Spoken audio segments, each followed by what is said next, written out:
If a single blade could carry a continent's history, a dozen betrayals, and tie 3 best-selling series together, it would look a lot like Truth Teller. Hi, I'm Silhouette Design and welcome to my first ever video, and today we'll be modeling, unpacking the lore, pivotal scenes as well as the big implications of Azrael's legendary knife, Truth Teller.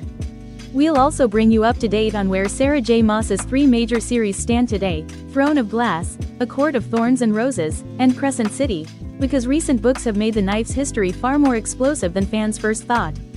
Let's jump in. Before we start, I am going to make a few things clear. I am using AI voice as I do not feel comfortable having my voice online. I know it doesn't sound good and I don't know if it will stick, but for now that's what makes me comfortable. No other AI is used in any of the creations by Silhouette Designs. Short version. Truth Teller is introduced in the A Court of Thorns and Roses books as Azrael's favored blade, small, precise, and never failing him. But later reveals, especially those that surface in the Crescent City books, suggest Truth Teller is far older and far more important, a cauldron-made weapon with ties to Gwydion, the Star Sword, and an ancient war against the Asteri, also known as the Daglin. That reframes a lot of what we thought we knew. First, the basics. In A Court of Thorns and Roses, Azrael is the shadow singer and spymaster of the Night Court. Despite having his shadows, his other go-to weapon is Truth Teller. Described in the books as obsidian-hilted, tucked in a dark scabbard covered with Illyrian runes, and something he trusts with a deadly calm. It's small but intimate, the kind of blade a spy would favor, quick, precise and efficient.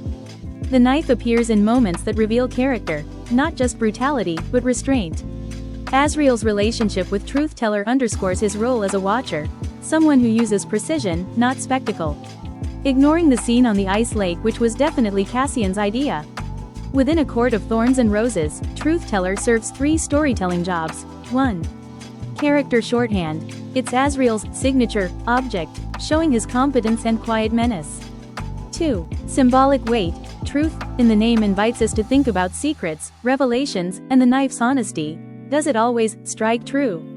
3. Foreshadowing device, because characters don't just carry named artifacts for fun, named items often come back later.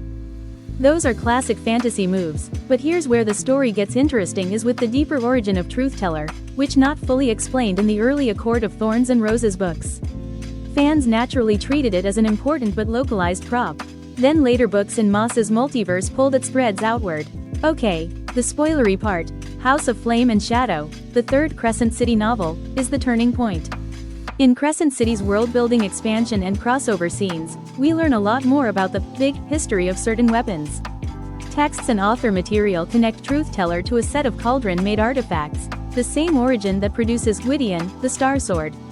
Sources in the newer book material and the Trans series references show that these weapons were crafted from an iridium meteorite and intended to fight an ancient enemy, the Daglin, also known as the Asteri. That elevates Truth Teller from a spy's tool to a relic in a cosmic war. In other words, something that started as a character prop in A Court of Thorns and Roses is now part of a multiversal myth in Maas's shared cosmos. That changes fan readings of Azrael's knife, and of the roles characters play across series. Why does that matter for A Court of Thorns and Roses?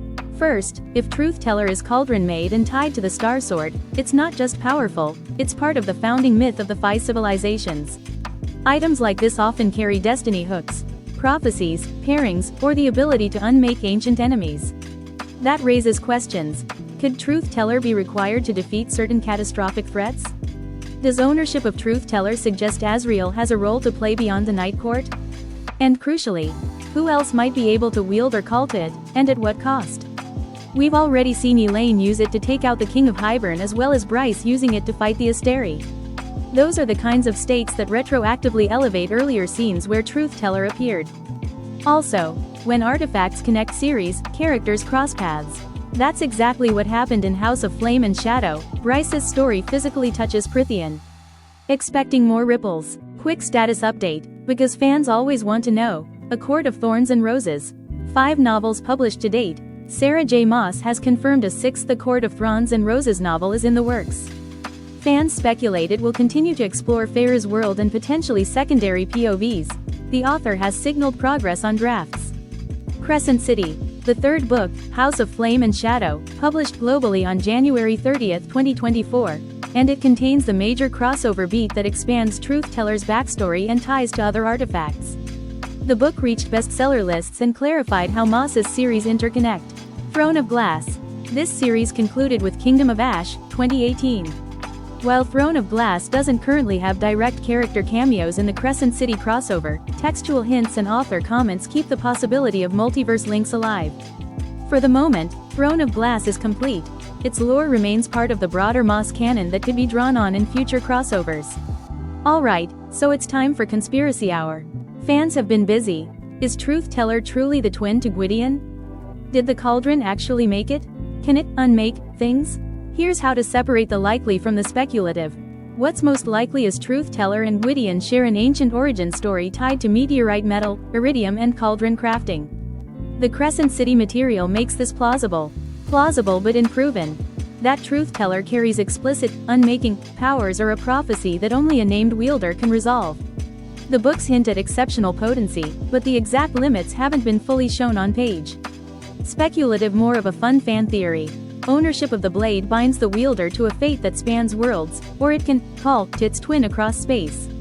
That's cinematic, and Maas has used similar devices before, but treat it like a hypothesis until the next books confirm it. If you want a safe bet, the knife is more important than it looks.